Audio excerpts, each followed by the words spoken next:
The wire confirmation comes at 9:17 a.m. You're standing in a gas station parking lot, coffee in one hand, phone in the other. The screen says, "Transfer complete, $1 billion." You read it once, you read it again. You put the phone in your pocket, you get back in the car, you drive to the office. Nobody at the stoplight knows, nobody at the office knows. The number sits in your pocket like it's just a number. It isn't just a number, but you treat it like it is, because that's the only way you know how to carry it. Go back 22 years, you're 24 years old. You have $1,000, not $1,000 left over, $1,000 total, in a checking account at a regional bank that charges you $12 a month just to hold it. You are sleeping on a mattress on the floor of a two-bedroom apartment you share with 3 other people. Your room has a window that faces a brick wall. You have a desk from a garage sale, a lamp with no shade, a laptop with a cracked hinge that stays open if you prop it just right. You have a business idea. Not a big idea, not a world-changing idea. A small, boring, specific idea, and $1,000. The idea was this: small restaurants were wasting money on their supply orders. Not dramatically, just slowly, a little margin bleeding out every week. The wrong vendor, the wrong quantities, the wrong timing. Nobody was paying attention because nobody had time to pay attention. The chef was cooking, the owner was managing, the staff was running. Nobody was watching the back door where the money leaked at. You had spent 2 years working in restaurant kitchens, not as a chef, as a prep cook, a delivery driver, a stockroom kid. You had watched the back door for 2 years. You knew exactly where the money went. The idea was simple. You'd fix the back door for a fee. That was the whole idea. No app, no platform, no disruption. Just a 24-year-old with a cracked laptop who knew where small restaurants were losing money and was willing to go find it for them. The first call took you 4 days to make. Not because you didn't know what to say, because you kept almost saying it and then putting the phone down. On the 4th day, you dialed before you could think about it. A restaurant owner named Phil answered. He was busy, you could hear it. You said your line. He said, "How much?" You said, "Nothing up front. I find your savings first, then we talk." He said, "Come in Tuesday." You hung up. You sat at the garage sale desk under the lamp with no shade. You didn't celebrate, you were too scared it wouldn't work. It worked. You found Phil $1,400 in monthly savings in the first 3 weeks. Vendor overcharges, order timing, 2 suppliers charging him for quantities he wasn't actually receiving. Phil paid you $800. You sat on the mattress on the floor. You looked at $800 in your account. You had spent $200 on gas, phone calls, and 1 new notebook. Your $1,000 was now $1,600. Not $1 billion, $1,600. You wrote Phil a thank you note. Handwritten, you dropped it off in person. He introduced you to the owner of the place next door. Here's what nobody tells you about the beginning. It's not exciting. The beginning is just one thing, then another thing, then another thing. No moment where the music swells. No scene where you realize it's working. Just Tuesday, then Wednesday, then the next restaurant. By the end of year 1, you had 14 clients. You were still sleeping on the mattress on the floor, not because you couldn't afford a bed frame, because buying a bed frame felt like a distraction. You were making $4,200 a month. You spent $800 of it. Everything else went back in. Your roommates thought you were cheap. You were something else. You were building a habit before you had anything worth protecting. Your mother called on Sundays. She asked how the business was going. You said fine. She asked if you were eating. You said yes. She asked if you needed anything. You said no. She had worked as a school administrator for 31 years. She believed in steady things, pension, benefits, a title that meant something. She worried about you the way people worry about someone walking on ice they can't see. You didn't tell her the numbers, not because you were hiding them, because they weren't the point yet. And because if they went away tomorrow, you didn't want her to have felt the hope of them. So you said fine. She said okay. She said she loved you. You said you'd call next Sunday. Year 3, something shifted. Not in the business, in the way you thought about the business. You had 31 clients. You had 2 part-time people helping you. You were making real money. And you realized you were still solving the same problem you'd solved for Phil. 1 restaurant at a time, 1 back door at a time. The math had a ceiling. You could feel it. You sat at a real desk by then, in a real office, small but yours. You opened a notebook. You wrote 1 question at the top. What if I stopped fixing the back door 1 at a time and just built a better door? You stared at that line for a long time. The pivot took everything you had, not just money, time, clients, sleep. 2 years of your life that you will never fully account for. You were going to build software, a system that did automatically what you had been doing manually. Procurement optimization for small restaurants, predictive ordering, vendor benchmarking, real-time margin tracking. You didn't know how to build software. You hired someone who did. You spent $60,000 building the first version. It barely worked. You spent $40,000 more making it work. You went from 31 clients to 19 because the manual work suffered while you built the system. You sat in the small office alone some nights and looked at the numbers and breathed through them the way you breathe through something cold. You didn't quit, not because you were brave, because you had looked at the ceiling of the old model and you couldn't unsee it. Going back would have been its own kind of failure. The software launched on a Monday. No press release, no party. You sent an email to your 19 remaining clients. You offered them 3 months free. By the end of month 1, 4 of them had upgraded to paid. By the end of month 3, you had 38 clients again.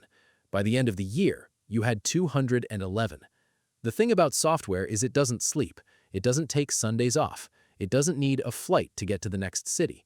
You had been the product. Now, the product was the product. You hired your first full-time employee. Her name was Rachel. She knew more about sales than you'd learned in 3 years. You stayed out of her way. The first investor meeting was humiliating, not because they said no, because of how they said it. You sat across from 2 men in a conference room with a view of the whole city. You showed your numbers, real growth, real clients. One of them looked at his phone twice while you were talking. The other asked if you'd ever worked at a real company. You said, "I've run mine for 4 years." He nodded the way people nod when they've already decided. You flew home in a middle seat. You looked out the window at the dark below. You didn't need their money. You'd grown without it this long. You went back to the office Monday morning. You got back to work. The second investor meeting was different. A woman named Claire. She ran a small fund. She asked 3 questions and listened to all 3 answers without looking at her phone. She asked, "What's your ceiling without capital?" You said, "Maybe 2,000 clients, maybe 3. She asked, "What's your ceiling with it?" You opened your notebook. You showed her the page. She looked at it for a long time. She said, "When do you need an answer?" You said, "Whenever you're ready." She called you the next morning. The capital changed everything and nothing. Everything, you could hire, you could build, you could move faster than the market expected. Nothing. You still came in early. You still called clients yourself sometimes. You still kept the notebook. You hired Rachel's counterpart in 3 new cities. You built the next version of the software. You signed a partnership with a national restaurant group that put you in front of 400 locations at once. The number of clients crossed 1,000 on a Wednesday. You were in a meeting. Your phone buzzed. You looked at it under the table. You put it back. You finished the meeting. Your mother called that Sunday. She asked how the business was going. You said, "Really well, Hom." That was different. You'd never said it that way before. She heard it. She got quiet for a second. Then she asked, "How well?" You thought about what to say. You said, "Well enough that you don't have to worry." She was quiet for a long time. Then she said, "I've always worried." She said it soft, like it wasn't a complaint. You said, "I know." You said, "Thank you for that." She asked if you were eating. You said yes. She said she loved you. You sat with the phone for a moment after she hung up. You thought about all the Sundays you'd said fine, all the Sundays you'd carried the number quietly because it wasn't the point yet. Now it was the point, and somehow fine had turned into something you still didn't have a word for. Year 9, the acquisition offer came. A large enterprise software company. They had been watching you for 2 years. They came in with a number that took your breath away the first time you saw it. $400 million. You sat with it for a week. You didn't tell anyone. Not Claire, not Rachel, not your mother. You drove to the restaurant where Phil had first said, "Come in Tuesday." Phil had sold it 5 years ago. New owner now. Different menu, same back door. You sat at a table by the window. You ordered coffee. You looked at the street outside. You thought about the mattress on the floor, the lamp with no shade, the cracked laptop propped open. You thought about $1,000 in a regional bank account being charged $12 a month just to hold it. $400 million. You called Claire. You said, "I think I want a counter." She laughed. She said, "I was hoping you'd say that." The counter was $550 million. They came back at $480 million. You settled at $510 million. You signed on a Thursday morning, a conference room, a lot of paper. People in suits who had been paid well to be in the room. You signed your name 31 times. You know because you counted. After the last signature, someone opened champagne. You held the glass. You took 1 sip. You set it down. You shook hands. You thanked everyone. You drove home. You made dinner. You sat at the table. You ate it. You thought about Phil, you thought about Claire, you thought about Rachel, who had made more from this than she'd ever expected, and who you'd called the night before because she deserved to know first. She had gone quiet on the phone for a moment. Then she said, "You did this." You said, "We did this." She said, "No, you did this. We helped." You didn't argue, but you knew the truth was somewhere in between. The second company started 6 months later, not because you needed it, not because the money wasn't enough, because you had sat in that gas station parking lot on an ordinary morning and read a wire confirmation and felt something you hadn't expected. Not satisfaction, not arrival, readiness. Like the first company had been the education and you'd finally graduated, and there was a bigger problem somewhere waiting for the version of you that knew how to find it. This time it was healthcare. Small clinics bleeding money out of the same kind of back door, the same problem, bigger stakes, more lives attached to it. You started with $1,000 again, not because you had to, because you wanted to remember what it felt like to build from nothing. A desk, a notebook, a phone, one call that took you 4 days to make. The clinic director answered. You said your line. She said, "Come in Tuesday." You hung up. You sat at the desk. You thought about Phil. You thought about the mattress on the floor. You thought about the lamp with no shade. Then you opened the notebook. You wrote one line at the top. What do I actually know how to do? The answer was longer now, but the question was the same. The billion came from the second company, 7 years after the first sale, a different conference room, different suits, same 31 signatures. The wire confirmation arrived at 9:17 a.m. You were in a gas station parking lot, coffee in one hand, phone in the other. $1 billion. You read it once, you read it again. You put the phone in your pocket, you got back in the car, you drove to the office. Same notebook on the desk, same question at the top of the first page. What do I actually know how to do? The answer had grown for 22 years, and somewhere inside it, underneath the software and the clients and the conference rooms and the 31 signatures, was a 24-year-old on a mattress on the floor with a lamp that had no shade and a laptop propped open at the hinge and $1,000 in a bank account being charged $12 a month just to hold it. That person built this.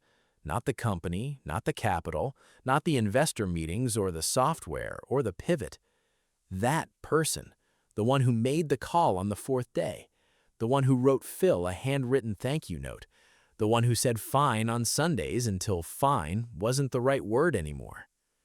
You sit at the desk, you open the notebook to a new page. You write one line. What's the next back door? Then you get to work.